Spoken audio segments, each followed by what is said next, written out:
Welcome back to another episode of the Gap Down Backer podcast. Today we have legendary high school football coach Rob Page, the head football coach at Big Walnut. Coach, how are you doing? I'm good. How are you? Uh, Thanks for having me. no problem. I thank you for the eye roll as I called you legendary. So Yeah, definitely not the case. I just, But I appreciate the compliment. no problem, Coach. So before we get in, we're going to talk game plan today and some philosophy stuff that Coach has, and Coach is considered one of the brighter offensive minds in our state. But before we get to that, do you want to kind of talk about how you end up as the head football coach at Big Walnut? Sure. Well, I kind of have a roundabout gypsy story. I grew up in Indianapolis, and I went to Ben Davis High School, which, if anybody knows Indiana football, that's a pretty big powerhouse type place. And I was able to play for a legitimately legendary head coach, Dick Dullahan. And from there, I attended Wittenberg University, got to play under Joe Fincham, who, when his career, whenever he decides to be done, he'll go to the Hall of Fame there. So, and then after that, I coached college football at my alma mater, Wittenberg, and then Mercyhurst University as an offensive GA, and then as a defensive GA at Eastern Michigan before the staff was let go. And then from there, my girlfriend at the time, who's now my wife, we both found jobs in Cincinnati, and I coached in the Cincinnati area. My last assistant stop was at Centerville before I became a head coach. And I was a head coach over in Milan, Indiana, which is just right over the Ohio border, it was the Hoosiers High School, if anyone's ever seen that movie, it was a great place to coach. And then I decided to come back to Ohio, and I was the head coach at Reading. And we had a fairly decent last season there, went to the playoffs, made a little bit of a playoff run. And then I decided to take the offensive coordinator job at Turpin High School, which is a southeast side high school. And then from there, on a whim, I applied at Big Walnut in Columbus, Ohio. And that's where I've been since basically right before the pandemic. So my first year as a head coach at Big Walnut was right smack dab in the middle of the pandemic. And so that's kind of a little bit of my gypsy story. And my wife's from the area. She just recently got a teaching job up here. She's been teaching remotely for Mason City schools, and we've been living with her parents. And I'm currently speaking to you from their basement. But since she got a teaching job up here, we bought a house. We're moving. We're putting in roots, and she says we're not allowed to leave Central Ohio. So that's that. Well, it's not a bad place to live, Coach. I lived there for a good point in time. I do have one other question before we get into game planning. You just made me realize it. Sure. What is it about Wittenberg and Joe Fincham that produces high-quality coaches? And the reason I ask that because I got, two coaches on the present staff I work for that played for Coach Fincham. I know a bunch in the area, Coach Merkert at Troy, you. What is it about that place that produces such quality, just people and coaches? Well, one, I think the consistency in the coaching staff at Wittenberg, Coach Fincham's been there since the mid 90s, and he doesn't go through a lot of coaches. Now guys do leave, but they do stay there for quite some time. So you get to build relationships and you're having stability in a program. And then you couple that with success. And I just think that, Coach Fincham is one of the most genuine, honest guys in college football. I know he's had multiple opportunities to leave, to go to bigger, better, greener pasture positions. And he's decided to make Wittenberg his home. And, I think it being a small school and kind of having a real family atmosphere, not only with the program, but with the school itself, I think it makes guys pretty loyal. And then, lastly, Coach Fincham's a heck of a coach. In terms of offensive line play, I know he's considered to be one of the best, and that's at any level. So, you're getting quality coaching, you're having success, you have a family atmosphere, and I think just that in general makes people want to be coaches. Now, for me at least, it goes all the way back to my high school coach, even my middle school coaches. I mean, I can't remember a bad coach that I've had. And I've been able to be a part of pretty successful teams. So when you put all that stuff together, it makes guys want to be coaches and kind of give back and do for others what people have done for them. And I really think that's kind of Coach Fincham's magic. And I think great coaches in general, you look at how Miami has produced a lot of coaches. Yeah. You look at different areas of the country and it's kind of a hotbed. And I think it comes down to those type of things. And I don't think there's anything I'd ever rather do than be a football coach and kind of do for guys what Coach Fincham and Coach Dullahan and a lot of the other great guys I've been around have done for me. Well, I think that's a perfect answer, Coach. Like I said, I've heard nothing but great things about him, and I've met him, I think, once. So I'll probably see him a little bit more now since his kids go to Kent Ridge. There you go. kind of make my access easy. Yeah, absolutely. So kind of looking at, like I said, you shared a bunch of stuff with me beforehand, and one of the things I admire about you, because we started talking, back in the what was it, like March, April last year? I don't remember when we started. I think probably April. And one of the things I've always admired is how detailed you are with stuff. And kind of looking at what you sent me, your week in review and how detailed it is on how you prep for the week. Has training on film on Tuesdays always been regular for you? I've done it on Wednesdays and Thursdays, but not regularly on Tuesdays.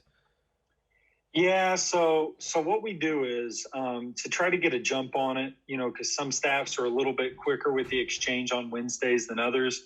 And if you trade it on Wednesday, a lot of times you won't get it till Thursday. So we'll send out that exchange on Tuesday evening, so that hopefully when the coach gets to his computer in the morning, he's ready to make that exchange. And I think as things go on, the days of just trading the 2 tapes or the 2 previous games, at least in our conference, it's going to go by the wayside, because we're just going to trade everything, which is kind of a conference rule, which at the end of the day is really what you should do, because, there's no secrets. And at least for me, I look at the more film we have, the better prep we can have, and we're going to put the time in and do it right. And I see that as a major advantage. So, that's why we kind of went to that Tuesday thing. And, I think it's important for us to we make that checklist where, every week it's on my desk and I'm going through it, and my assistants have roles and things like that. And, I think that's a really important component to get that film, so you can get those games broken down before you walk in on Saturday. And you're not sitting there looking at each other in a room breaking film down. You got the film broken down. You're sitting there together looking at cut-ups, and doing the game plan component. Because with the added, with Hudl and all this stuff, you don't need to sit in the same room and break film down anymore. I think that's a complete waste of time. You need to sit together and kind of get that synergy, so to speak, in terms of game planning and getting ideas and bouncing ideas off each other, even if the idea sucks. That whole group think mentality, I think is really good. And, when I was at Turpin, we worked really, really good together, and we had a great game planning method. And that's kind of where I kind of honed it down to this, real efficient method that we have. So, I do got to thank those assistants we had down there, and then Coach McCullough, the head coach, for giving us that freedom to do it the way we did. Now I see here everybody's got a specific assignment. How much do you use Hudl Asst though with that prep, so to kind of ease that on the coaches, or how do you work that, especially not being at a larger school? Well, I got to be honest. I think Hudl Asst is lazy, so we use it never. Enter the data. I can break a whole game down in 45 minutes. And that's entering in every single column. It's not that difficult. I think there's a better way to spend your money. Buy better video cameras, get a third angle, pay we're going to pay high school kids to film our practices and games. And I'm going to assign one to be the director of video operations and get him some gear and all that. And like, that's what I want to spend my money on. I'm not going to spend my money on, some Hudl guy over in Omaha entering in down and distance or hash when one of the guys on our staff can do that. And we're going to have 11 guys on staff this year. So I don't see that to be an issue. And even if you have a smaller staff, you can still get data entered. Maybe you're not putting in backfield and run strength and formation strength and run direction. Maybe you're not putting in some of those auxiliary categories, but you can put down and distance, yarded, yard line, run pass, gain, formation, play, motion, and you can get a really, really solid breakdown with the down and distance information and the formation and play. That's really kind of the meat and the potatoes of what you need. And when I was on a Division V staff, at Reading, we kind of did it the same way. Now, I did a little bit more of it, but, going back to my GA days, I'm pretty quick with the breakdown. So going back to your original question, Hudl Assist, no, I'll be honest, I think it's lazy. Now, there'll probably be a lot of coaches on there that says work smarter, not harder. I don't know. I want to work smart and hard. And by entering in that data, it kind of gives me another opportunity to watch the game. So then when I do go to watch the cut-ups and game plan, I've watched it 2 or 3 times already, which is really kind of the approach you need, in my opinion. Or at least that's what I need. Now, you mentioned having a full staff this year compared to last year. Is that going to change any of that assignment-wise for you or expand, okay, we now can do these categories or look for this? Is that going to factor in at all? Well, I mean, I've interviewed them, and I think they're pretty smart, hardworking guys, but it's kind of one of those things where like I gotta see what you can do before I start assigning you too much. Because if I overload someone and it's too much work, or it's just something that they're not comfortable with, then I end up having to get ticked off and all that. And I would just rather give someone a small plate and then let them take care of that, and then as we go add to it. So that'll kind of be my approach, and kind of the way I have it broken down. So I'm the offensive coordinator. For me, the biggest thing is, I want to put information in place so I know it's right. And kind of I think one of the things where coaches make big mistakes on in terms of entering in formations, say a school calls it 2x2, 10 personnel formation, doubles.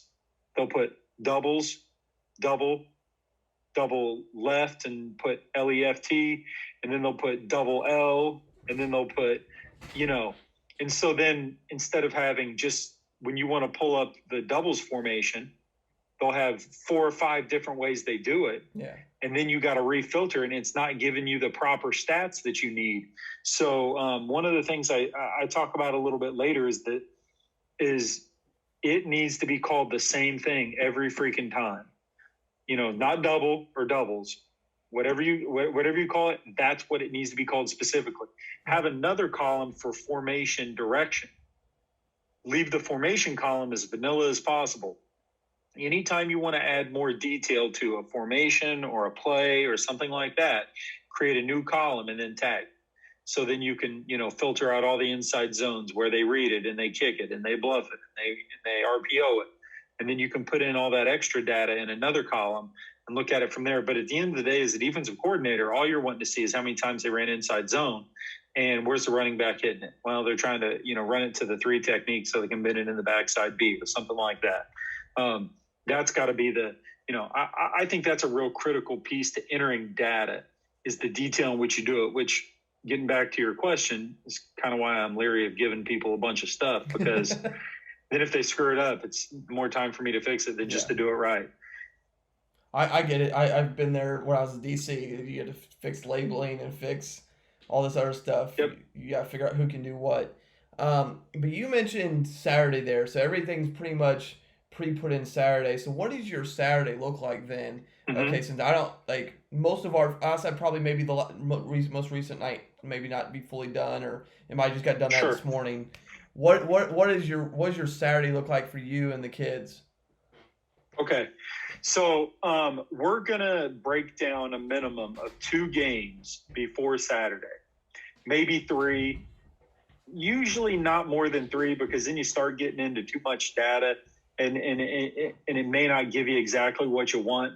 So we're going to have minimum of 2 games done going into Saturday morning. So, for us, say we play, Delaware Hayes on Friday night, and then the following week we're going to play Westerville South.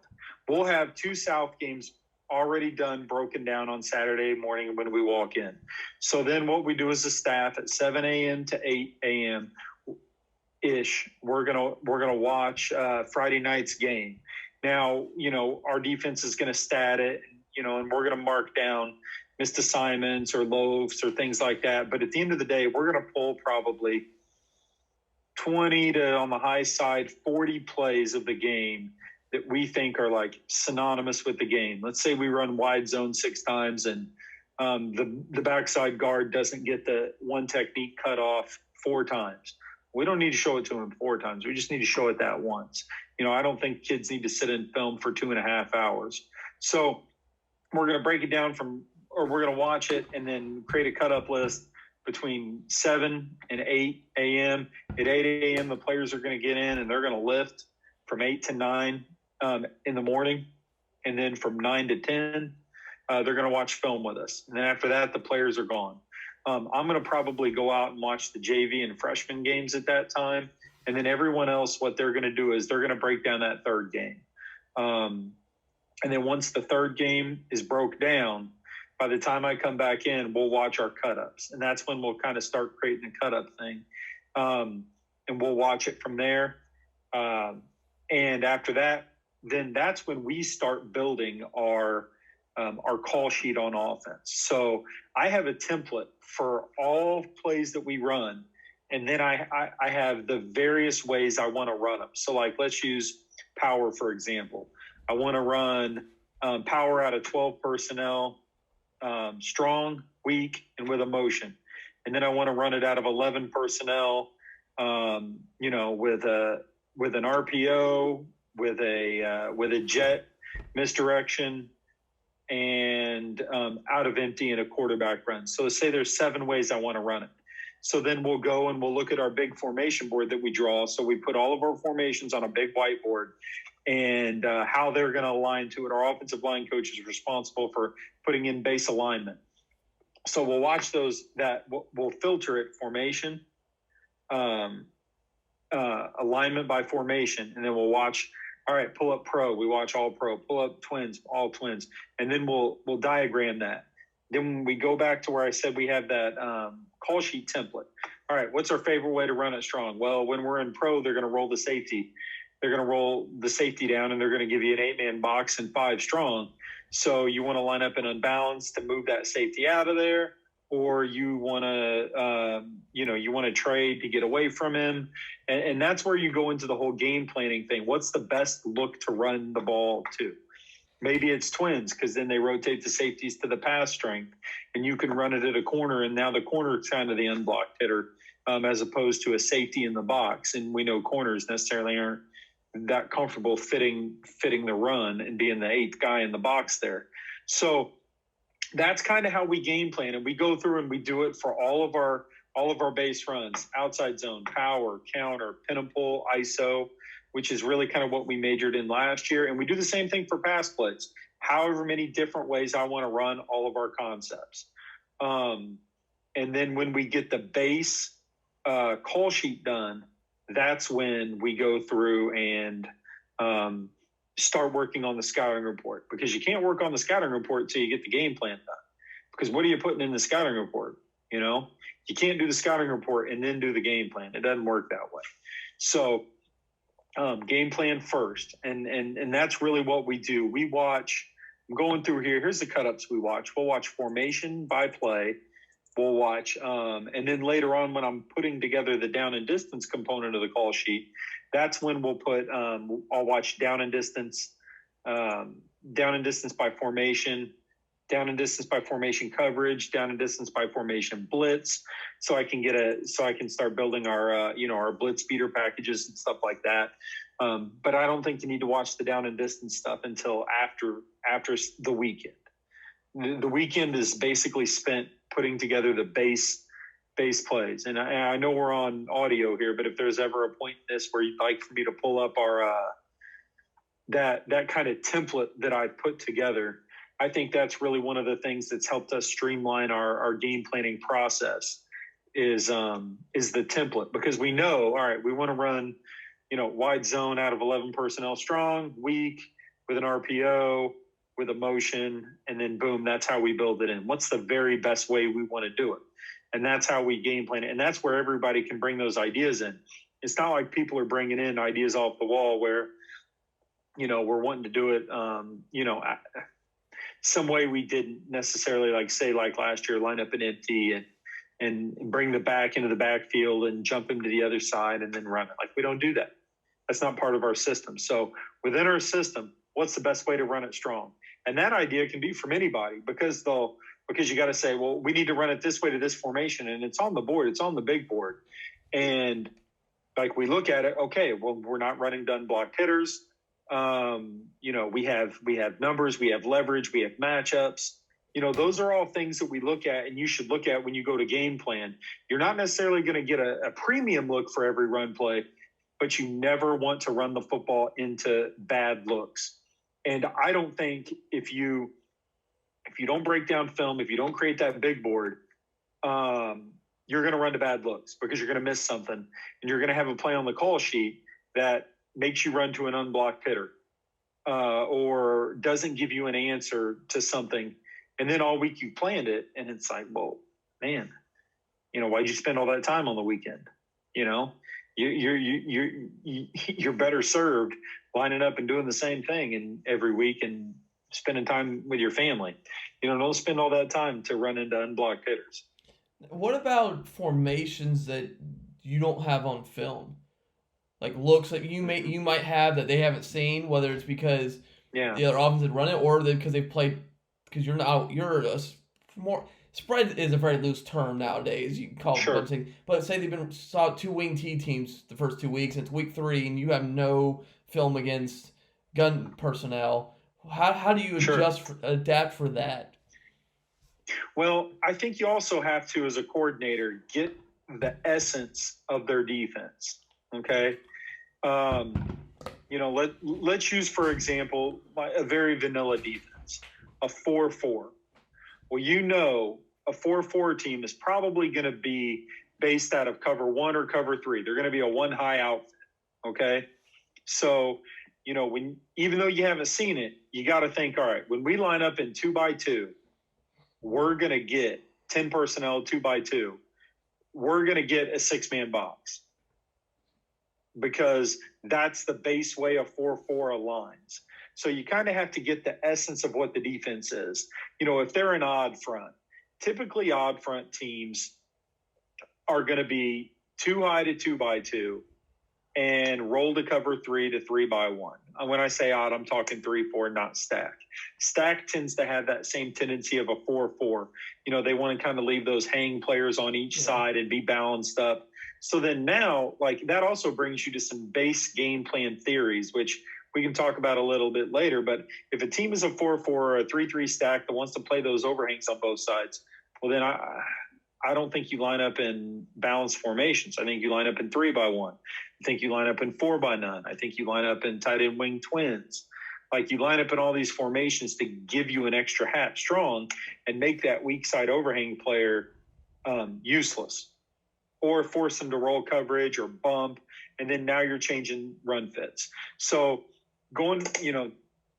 if you're not seeing stuff on film, that's one way, is what's the essence of their defense.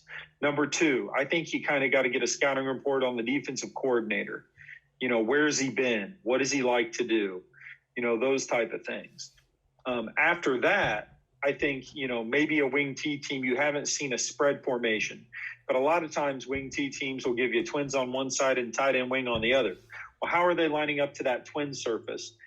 And then by seeing how they line up to the twin surface, you can kind of prognosticate, all right, well, if they had double twins there or 2x2 10 personnel, they're probably going to be lining up similar to both sides. How do they adjust the motion? Are they going to roll the safety or are they going to try to bump it? They have to do one or the other. And if you're really, really that unsure, well, then you practice both looks. Okay.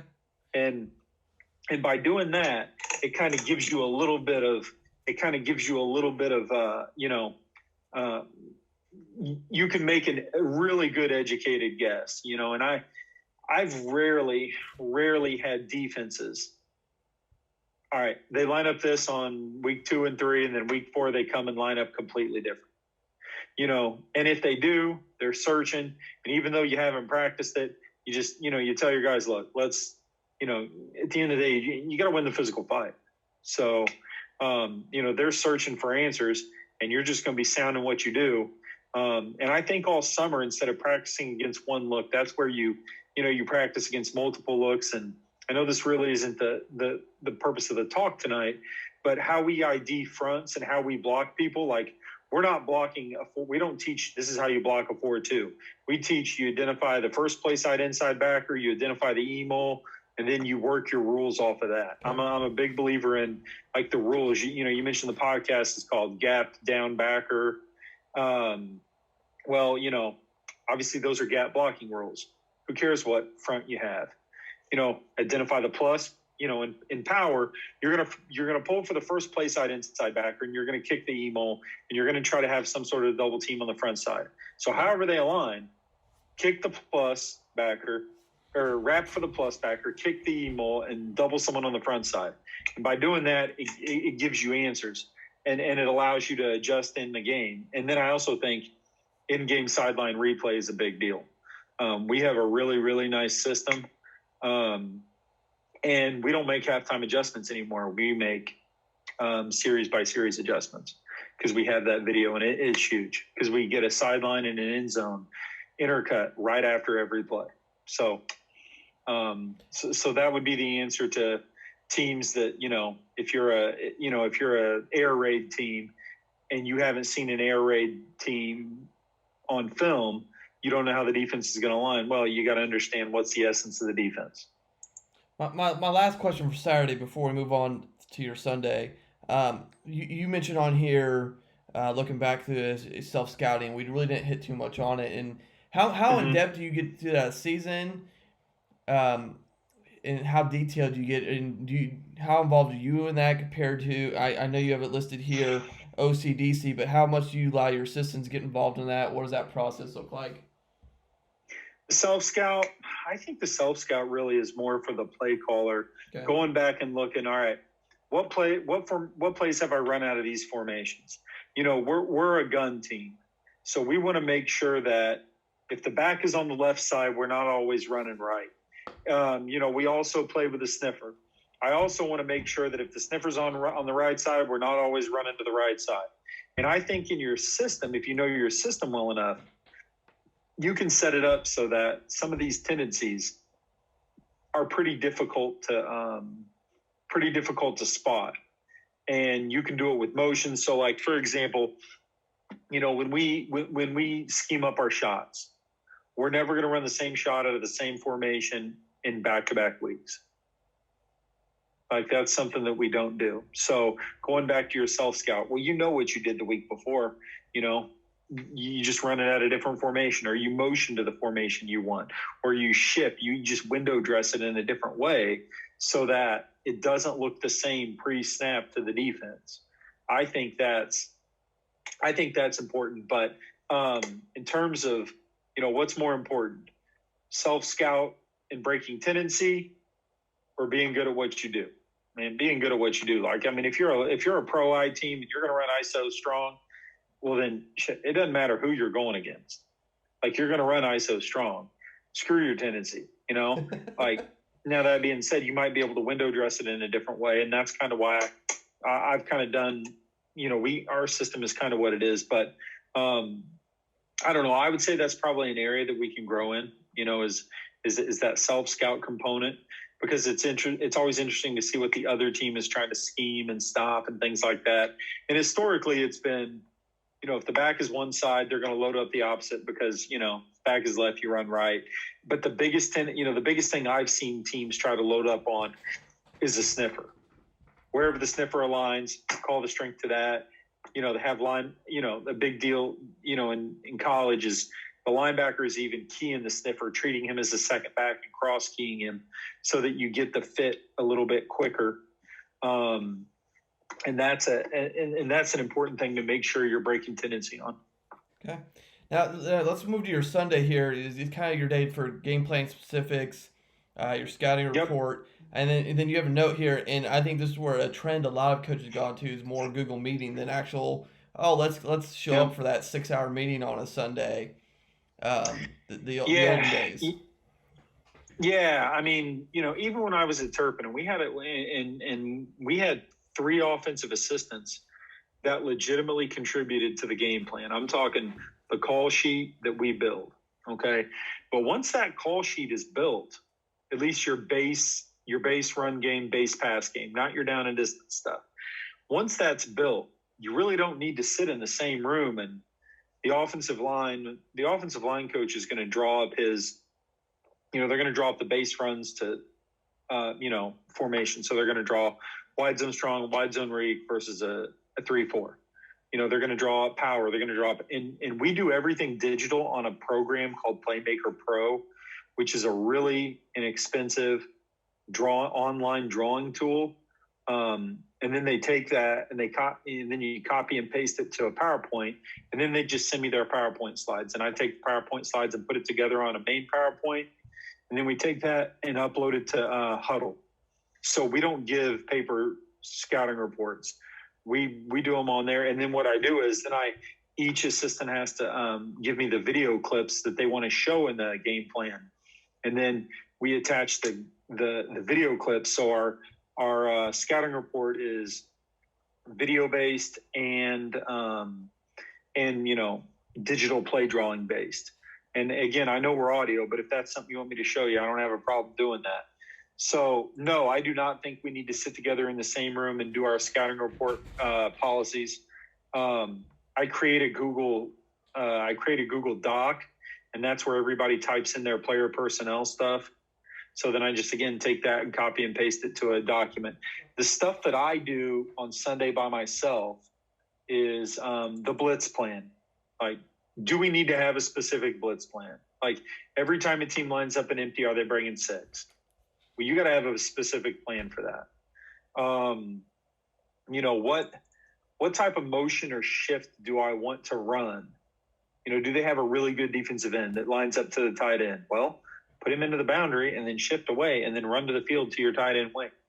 That's a pretty easy thing to do. What shots do I want to call? And to me, a shot is a specific play called where you're trying to drive the ball downfield. That's not 4 verticals. 4 verticals, teams that throw 4 verts, like that's just part of their package. Like I'm talking about home run, throw a post, throw a wheel, throw a double move, something where you're trying to go for 6. I think you need to scheme those up. What gadget are you going to run that week? And I'll kind of we can talk a little bit later about my gadget philosophies. And then any special front adjustments. Like, we're going to, out of 11 personnel, we're going to arc the forward technique and kick him out on gap schemes as opposed to the tackle trying to base block him. Versus an even front, where does the end align? Is he in a 9 technique? Is he head up? Is he inside? That's going to dictate a lot of our game planning. If he's going to line up inside, we can get into, a tight end nub and run pin and pull and make a corner be a force defender. So those are the things that I do kind of by myself. Our defensive coordinator, some of the key things that, he thinks about, like, all right, and I've talked a ton of offense, but, it's stopping players. It's getting lined up to formations and stopping players is really the big deal. And then a few other things, all right, what are the motion adjustments? What are your empty checks? And then, what fronts do you like? We're an even front. So say it's a 10 personnel inside zone team. Well, lining up in a pair of 2 eyes is going to force them to go it's going to make it really difficult for them to get to the backside backer. Yeah. And if you're and if you're running a scrape exchange concept, then they have to have an answer for scrape exchange, those type of things. But all the coaches give me their stuff by, I think, anywhere between noon and 2. So then between 2 and 4, I put together the PowerPoint, and then I upload it, and all the kids have it. And then they're expected to have seen it on Monday. And then we have starters talk about some of the key stuff in the middle of our scouting report stuff on Monday. But that's, the Sunday stuff is, you do it on your own, and then we'll have a Google Meet to kind of review the game plan. It'll be a 20-minute offensive talk, 20-minute defensive talk, and then hey, this is what we need to specifically do this week in practice. Like, they got a quarterback who, he's a really athletic kid, so we need to make sure that we have a scout team. This kid maybe is not a quarterback, but he's going to be the scout team quarterback, stuff like that. That's what we talk about on the Google Meet Sunday evening, typically around 7:30, and we're usually off before 8:30. So, but that's typically what we do on Sunday. And, it gives me a chance to be at home. And I think it gives all of our guys a chance to be at home, where if they, if they attend church, they don't feel like they got to come to the meeting, go to church, and then come back. And it just, I think it creates a headache for guys. And I kind of need a day to kind of sit by myself and think too.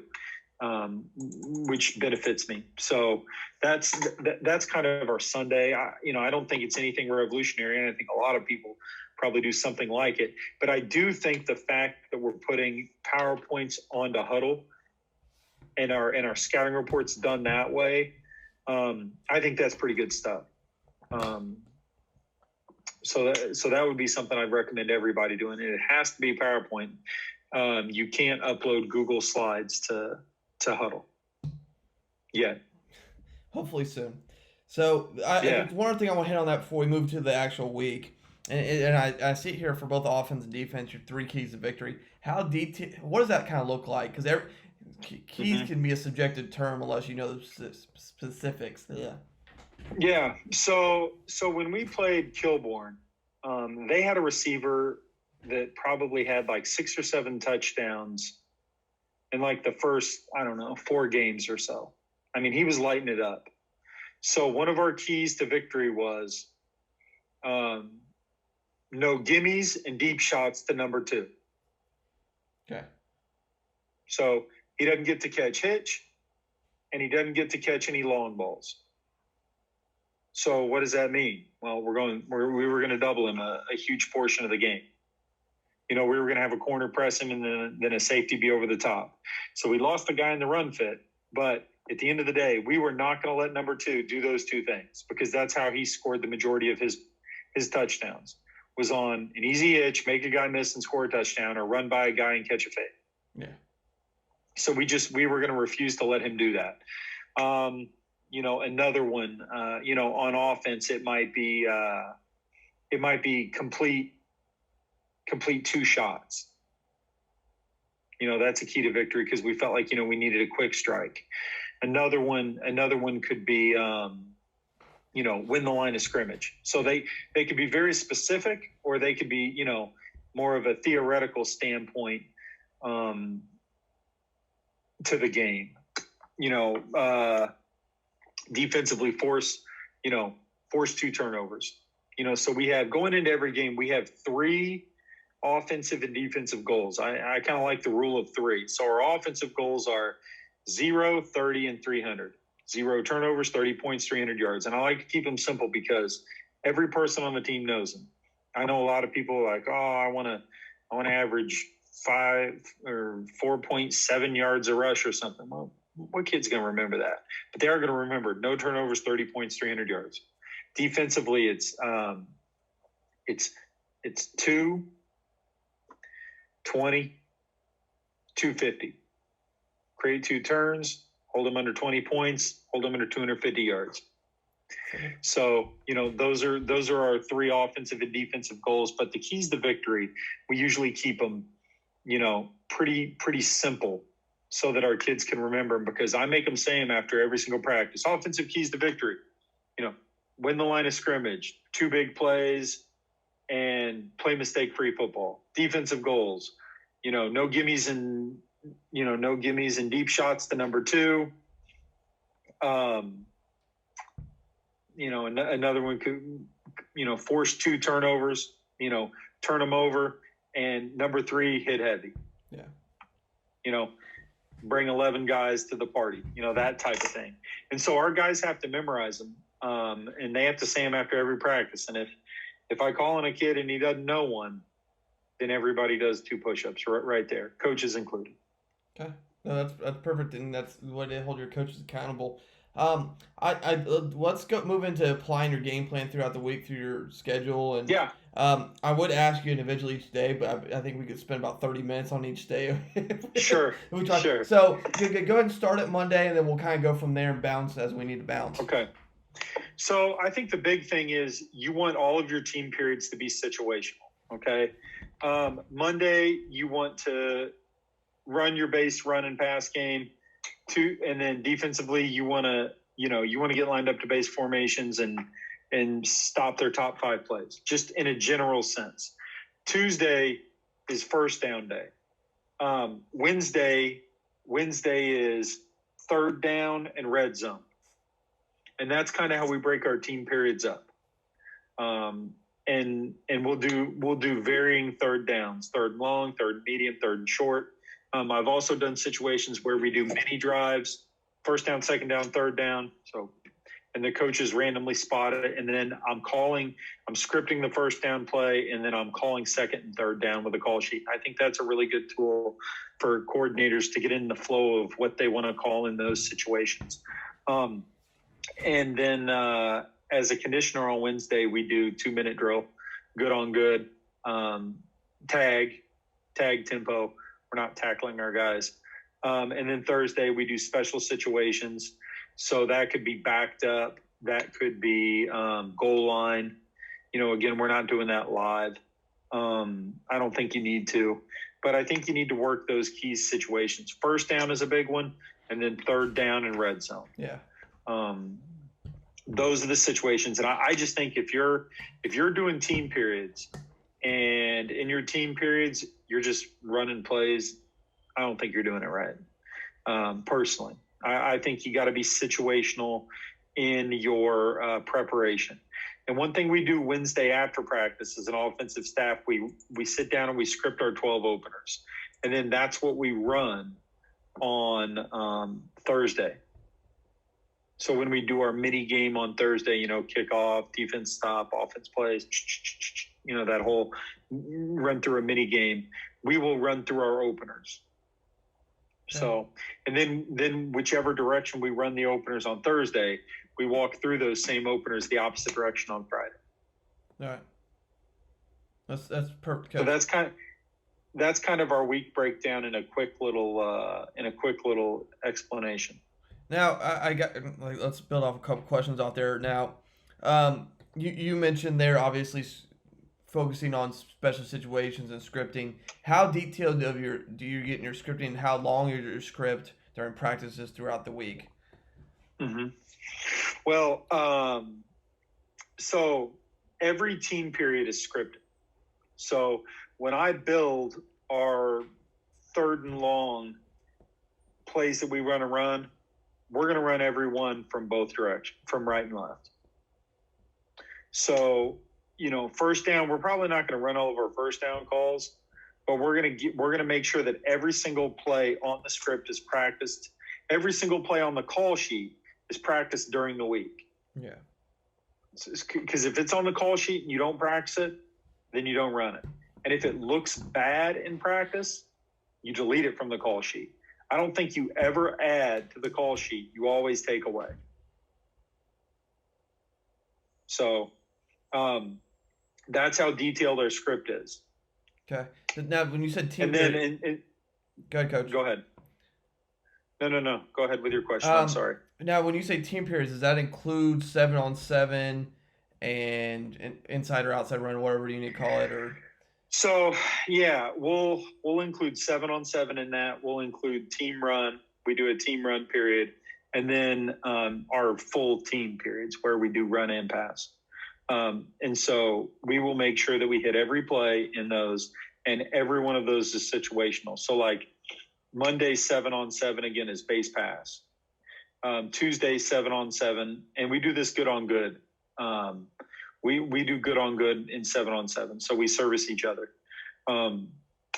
On Tuesday is first down passes. On Wednesday is third and long, or third down passes.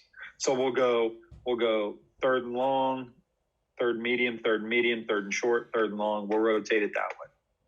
Okay. Now, with that, like, and I have one main question for this week as I'm looking through this.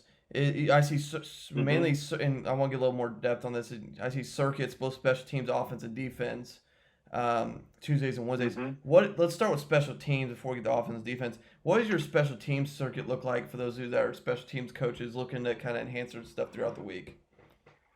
So we don't do a dynamic warm-up to start practice. We do a circuit to start practice. So we do a walkthrough, which gets us going, and then we do a circuit. So in our special teams circuit, we're going to do 2-on-1 leverage drill. We are going to do a blocking in space drill. We are going to do a 1-on-1 leverage drill where there's 3 cones 10 yards apart. Each guy starts in the middle, and their backs are to each other, and they choose a cone to run around, and then they're keeping the ball inside of in front, keep them on the near shoulder. And then the fourth station is a special teams specific technique station. So say we're doing punt that day, then we're working on block to cover. Let's say we're doing kickoff that day. We're probably doing 2-gap, strike snag, 2-gap on the returner drill. Let's say we're doing kick return. You're going to work probably, a drop to block in space type thing. Whatever special team you're doing that day, you're going to do a little mini individual drill on that station. So the 2-on-1 leverage, some sort of blocking in space, some sort of 1-on-1 leverage, and then special team specific technique. And they're probably 2.5 minutes per station. Everybody's getting tons and tons of reps. You want as short lines as possible. Coach is in charge of blowing the whistle, rotating. Every assistant coach is coaching, and while that's going on, the specialists are getting specialty work. So that's our special team circuit. And then offense, we do the same 3 different circuits. We do 3 different circuits each week. Monday is a catch circuit. Tuesday is a block circuit, and Wednesday is a ball security circuit. And it's the same type of concept, same drills. Like, we do the same ball security drills every single week. Every coach coaches the same drill. You don't change your drills. And then you go through them fast and you get out of there. Now, I have to ask there, I mean, obviously blocking, everybody should do blocking. What do you, in terms of the catching circuit, what do you have the linemen doing during the catching circuit? Do you have them working catching, which would be fine? Like, I mean, hey, someone might play defense, you're fine. But, like, I have to ask, like, from a catching and a ball security, I think everybody should do it because you recover a fumble, blah, blah. But how is that distributed in terms of player and personnel during that? So when we do our catch circuit on Mondays, the offensive line is getting extra individual. And then when we do ball security circuit, we do have our offensive linemen work fumble recovery by themselves and a little bit of ball security in the summer, but they basically get another indie period. So it's only offensive skill guys. Okay. Now in a defensive circuit, every day they do 2 tackle stations, they do a block to struck station, and they do a turnover station. So every Monday it's the same 4, Tuesday it's the same 4, Wednesday it's the same 4. And then last thing I got to ask about your quarterbacks there. Obviously ball security and catching they can both be involved in. What do you I mean, every head coach's philosophy on quarterback getting involved in blocking drills is a little different, so I have to ask, what do you have your quarterbacks doing during the blocking circuit? They get an additional indie period, and we'll typically, that'll be a long toss day. so they can build to a long toss, or I'll have them do like pocket movement drills. Okay, perfect. And then let's get into some game plan theory as we start heading to the home stretch of this. I obviously see your non-negotiables. You have quite a few there, but obviously you've mentioned the first one already. Break down film first, and speak the same language to a point. Yeah, like I mean, if you're not breaking down film and you're just watching it, you might as well just be a fan. Yeah. Enter the data, do it right, be a professional, and then like the defense calls the formations the same thing. We call 10 personnel 2x2. We call it deuce. So defense calls it deuce. They don't call it double twins. They don't make up their own language. Everybody speaks the same language. What the defense calls their fronts, that's what we call them.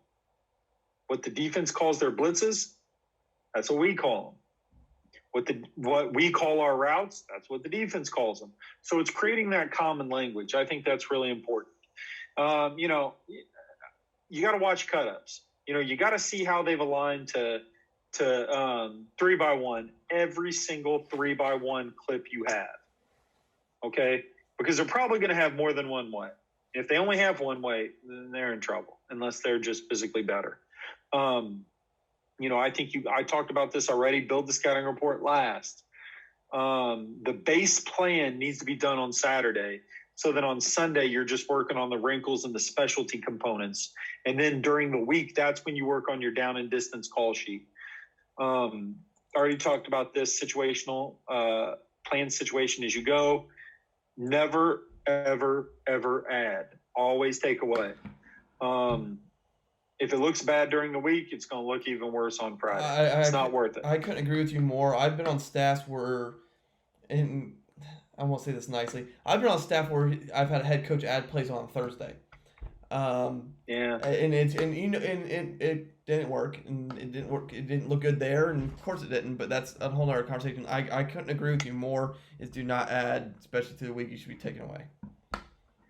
Yeah, I mean, and the other thing is this. I think brand new concepts are too expensive because you're only going to run them maybe at the very most, let's say it's a run concept, 6 times in a game.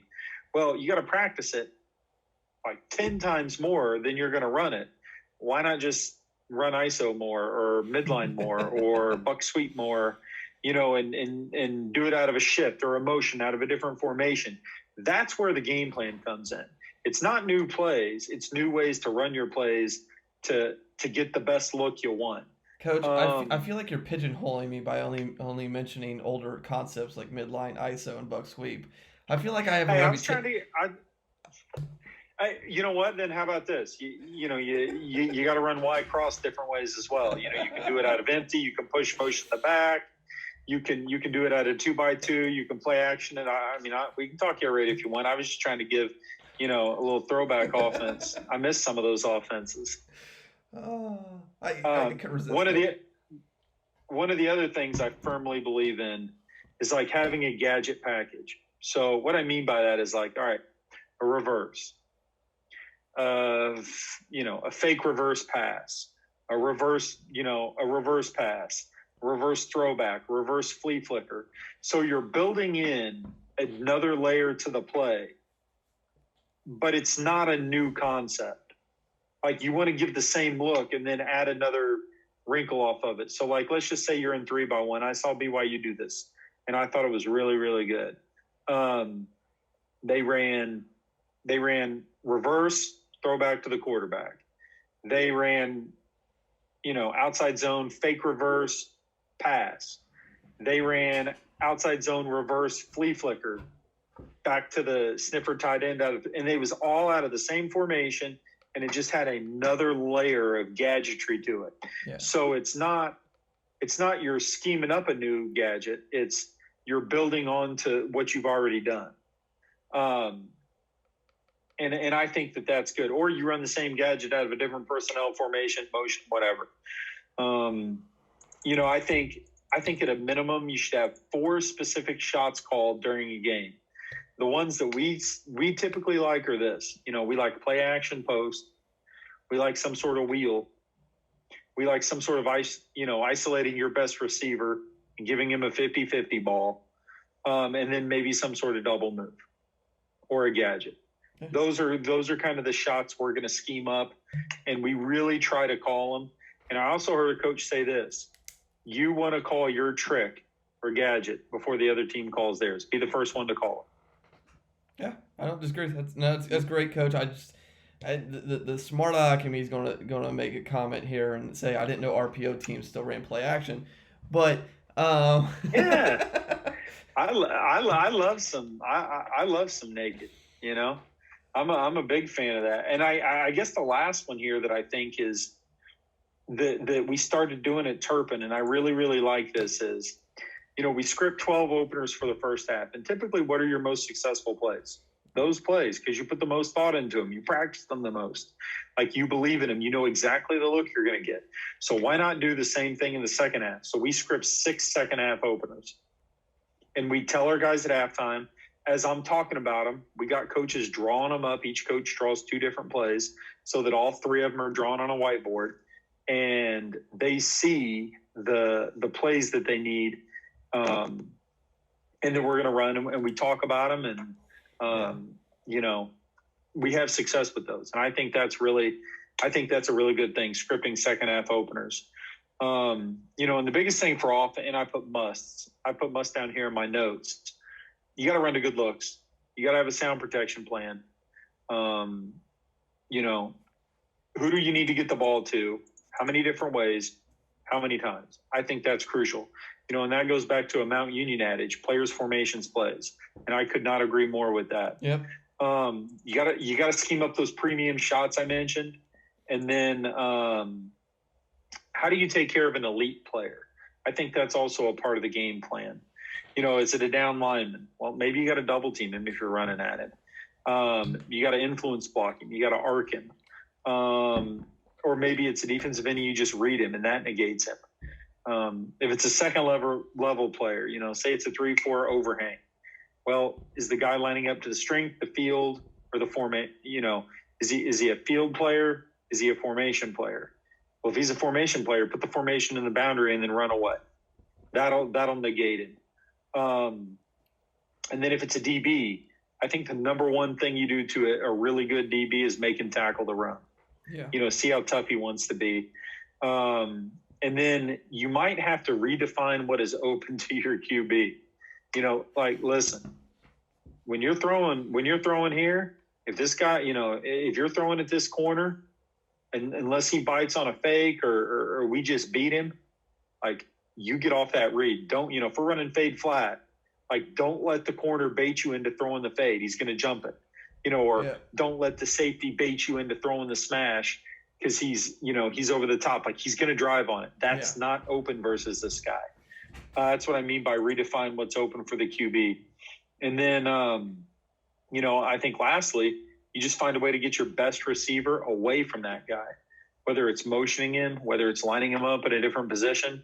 And it doesn't have to be real complicated. You can just say, listen, when we call this shot, you line up here. Just switch. The kids are going to remember because they know that they want the ball.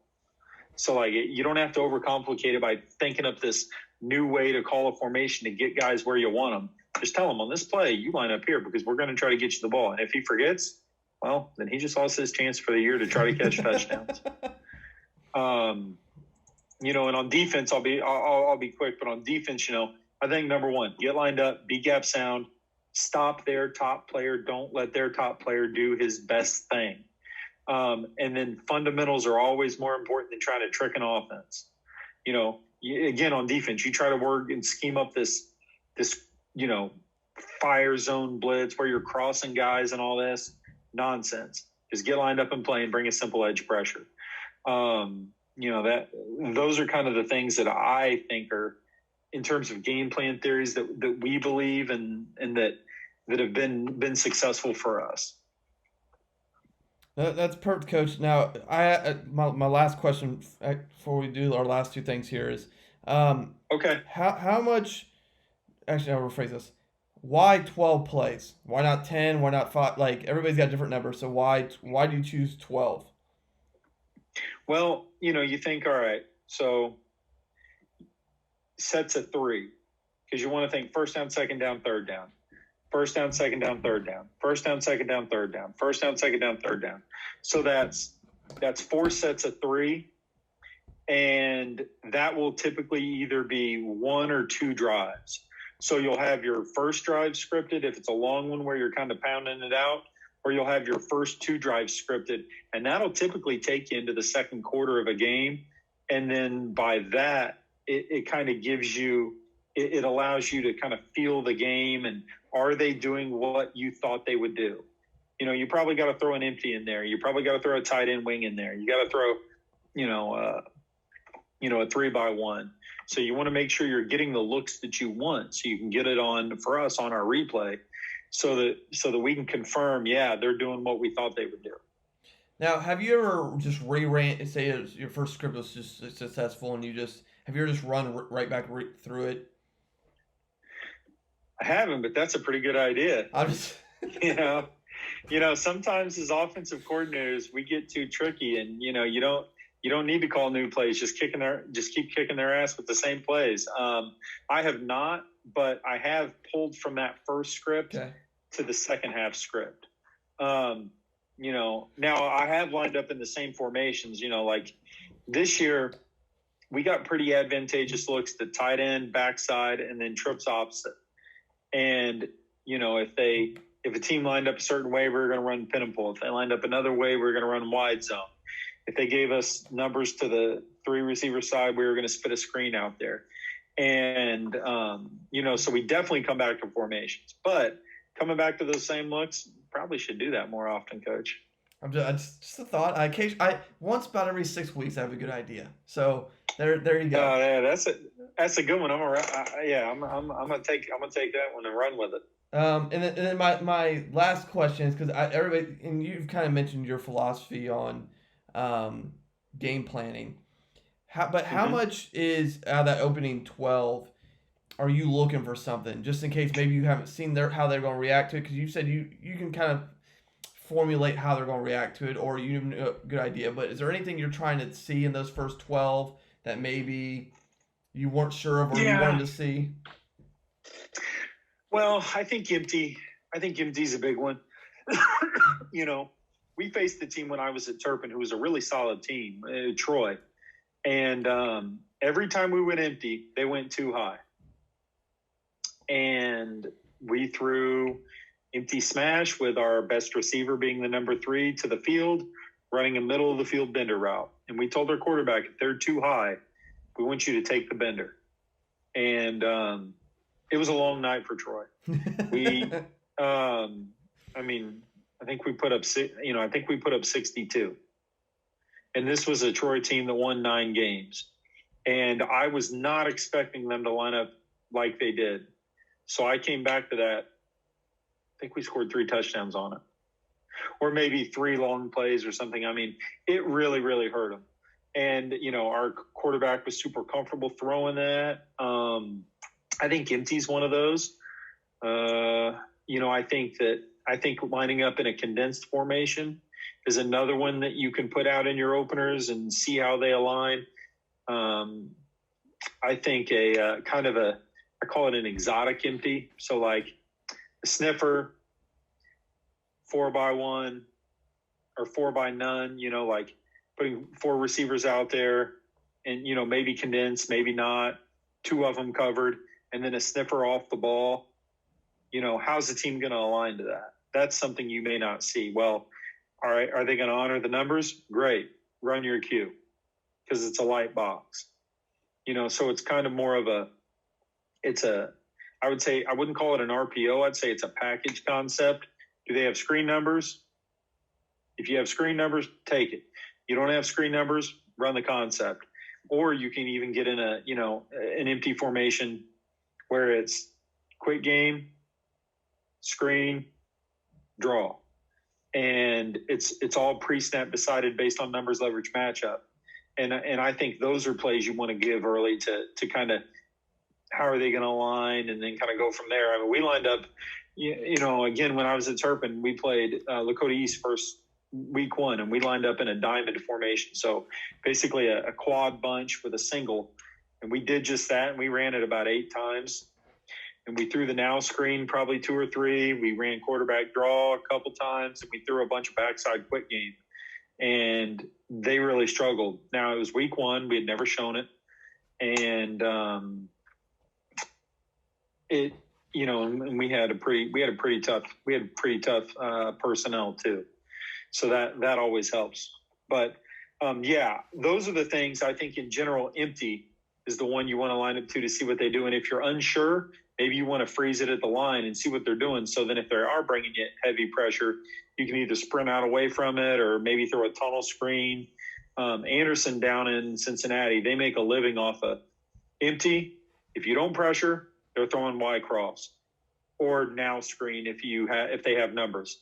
And if you pressure them, they're throwing tunnel screen into the boundary, and they are killing you with it. Yeah. No, I don't think anybody runs tunnel screen better than what they do. Coach's contact information in terms of his Twitter will be below. Make sure you give Coach a follow. Send a message if you want to reach out to him, learn more about either that call sheet template or any of the other stuff Coach mentioned throughout here. Also, make sure you check out our sponsors and affiliates below. Remember, anything you purchase through them helps the channel. The Patreon helps the channel. Check out there, like and share the video so other coaches can find it. Thank you. And that is another episode of the Gap Down Backer Podcast.